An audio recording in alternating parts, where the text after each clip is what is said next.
নমস্কাৰ, মোৰ নাম মহম্মদ আসিফুৰ ৰহমান। মই শিৱসাগৰ ডিষ্ট্ৰিক্টৰ এজন স্থায়ী বাসিন্দা হয়। বৰ্তমান মই BA ফাৰ্ষ্ট চেম পঢ়ি আছোঁ। বিগত 5 বছৰৰ পৰা মোৰ আধাৰ কাৰ্ডখন হোৱা নাই, যাৰ কাৰণ মই NRC আধাৰ বায়'মেট্ৰিক দিছিলোঁ।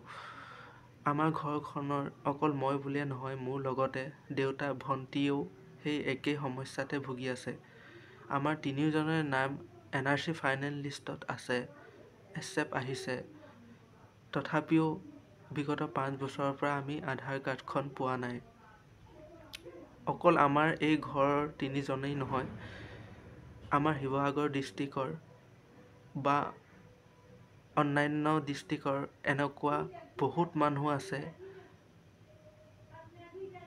যাৰ এতিয়ালৈকে আমি এই 27 লাখ লোকে আধাৰ কাৰ্ডখন পোৱা নাই।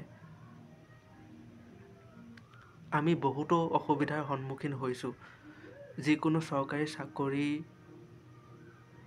কাৰণে এপ্লাই কৰিব পৰা নাই, যিকোনো চৰকাৰী আঁচনি সা-সুবিধাৰ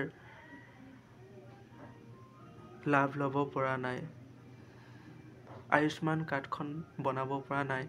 আয়ুষ্মান কাৰ্ডৰ কাৰণে আধাৰ কাৰ্ডখন মেণ্ডেটৰী। ৰেচন কাৰ্ডৰ কাৰণে এপ্লাই কৰিব পৰা নাই, ইত্যাদি বহুতো অসুবিধাৰ সন্মুখীন হৈছোঁ। মই মুখ্যমন্ত্ৰী হিমন্ত বিশ্ব শৰ্মা ছাৰক, মামাক আকৌ এবাৰ অনুৰোধ কৰিছোঁ, ছাৰ, আমাৰ এই 27 লাখ লোকক এই মাৰ্চ মাহৰ ভিতৰতে কিবা এটা